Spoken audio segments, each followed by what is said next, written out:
Bom dia, irmãos. Estamos nessa manhã para mais uma gravação e esperamos que a graça de Deus possa ser abundante na vida dos irmãos. E queremos nesta manhã falarmos sobre a igreja, ou seja, 7 características de uma igreja na visão de Jesus. Em Mateus capítulo 16, versículo 18, nós temos a seguinte frase: Jesus dizendo a Pedro: "Pois também eu te digo que tu és Pedro, e sobre esta pedra edificarei a minha igreja, e as portas do inferno não prevalecerão contra ela." Amém. Dentro dessa realidade, nesse texto, Jesus não falou de característica, mas ele veio para João capítulo 17, a partir do versículo 11, nós vamos analisar alguns versículos para vermos a preocupação de Jesus com o futuro da igreja na sua unidade. No versículo 11 diz assim: "Eu já não estou no mundo, mas eles estão no mundo. E eu vou para ti, Pai Santo, guarda em teu nome aqueles que me deste, para que seja um assim como nós." Se os irmãos pegar também os versículos 21, 22 e 23, vai falar a mesma coisa, a questão da unidade. Então Jesus preocupou mais com a unidade da igreja de que qualquer outro valor. Em Atos capítulo 4, versículo 32, diz que era um coração e a alma dos que criam, e eles tinham tudo em comum, era um o coração e a alma, havia unidade, e a unidade da igreja levou a mesma ao crescimento, à expansão do reino na cidade de Jerusalém. Aconteceu por causa da unidade da igreja. Em Efésios capítulo 4, versículo 13, Paulo diz o seguinte: "Até que todos cheguemos à unidade da fé." Ele não falou uniformidade, mas até que todos cheguemos à unidade da fé, a varão perfeito, a medida e a estatura completa de Cristo. Então é dentro dessa realidade que eu quero pensar com os irmãos. A unidade da igreja, ela precisa estar unida em um ideal, num propósito. E quando nós caminhamos na história, chegamos à igreja de Corinto, a igreja estava completamente dividida. Eu pude descobrir 5 grupos distintos na igreja de Corinto. Havia um grupo que era de Paulo, outro era de Apolo, outro era de Cefas, outro era de Cristo. E mais a família de Cloé, que comunicou Paulo a situação da igreja. Então a igreja de Corinto teve muitas dificuldades para vencer, por falta de unidade. E sem unidade nos pensamentos, sem unidade na visão, sem unidade na administração, nós não vamos chegar a nada. Em segundo lugar, a igreja deve ser santa. Por quê?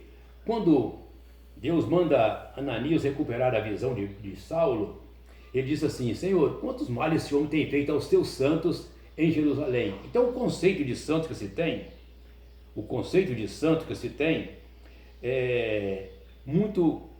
está muito além, muito aquém, ou seja, está muito aquém da realidade, porque santo é aquele que é separado numa missão especial. E a igreja deve ser santa, porque Deus é santo e requer a nossa santidade. E Pedro diz assim: "Como é santo aquele que vos chamou, sede vós também santo em toda a vossa maneira de viver." Se em toda a nossa forma de vida, então precisamos levar em consideração a importância da santificação das nossas vidas. E Hebreus capítulo 12, versículo 14 diz: "Segui a paz com todos e a santificação, sem a qual ninguém verá o Senhor."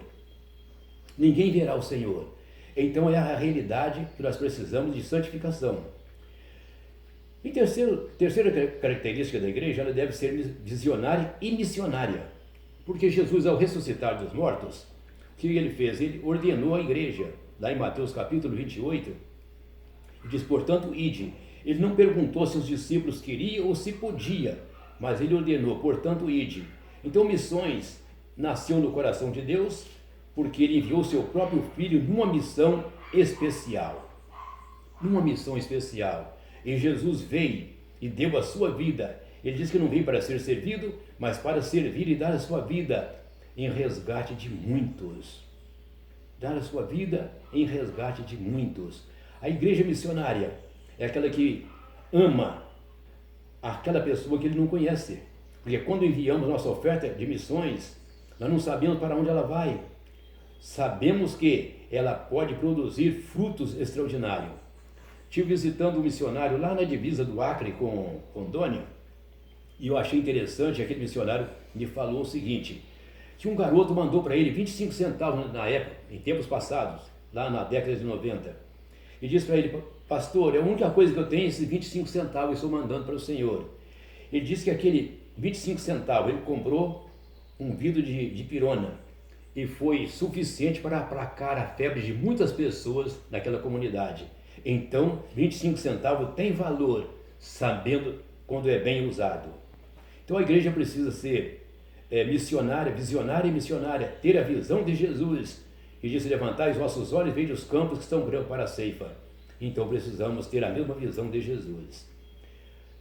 A quarta característica, a igreja deve amar a verdade.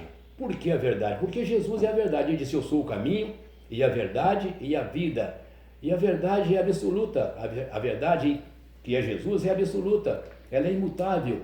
Ela tem o seu princípio e tem a sua continuidade na pessoa bendita de Jesus.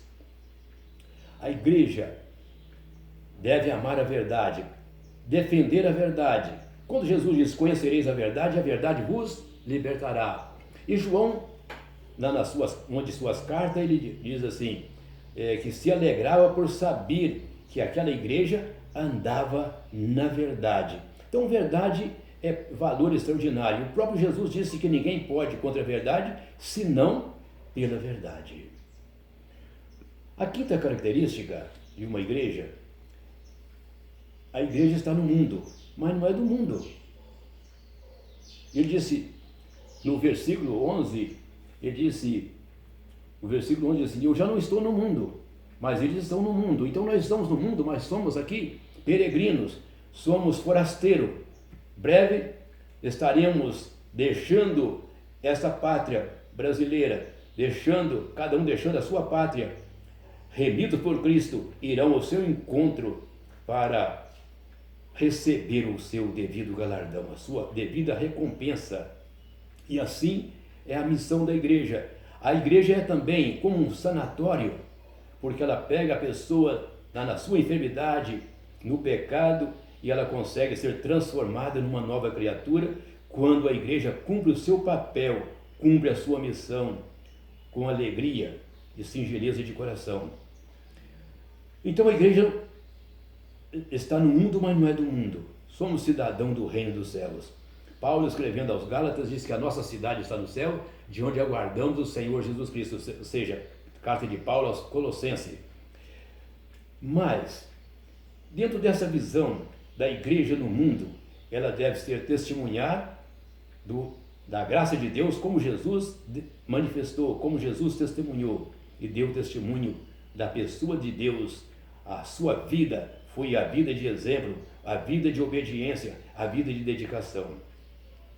A sexta característica: a igreja deve ser alegre.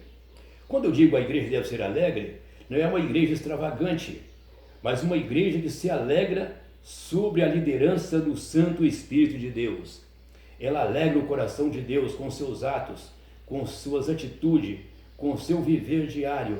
A igreja deve ser alegre, para alegrar o coração de Deus, porque se entrarmos num recinto de culto e o povo não tiver alegria, não receber o visitante, não abraçar o visitante, aquele visitante não voltará. Mas se ele foi bem recebido e o culto foi um culto agradável a Deus, ele vai voltar, porque a igreja é uma igreja alegre, cumprindo a sua missão na presença de Deus, cumprindo o seu papel como agência do reino de Deus.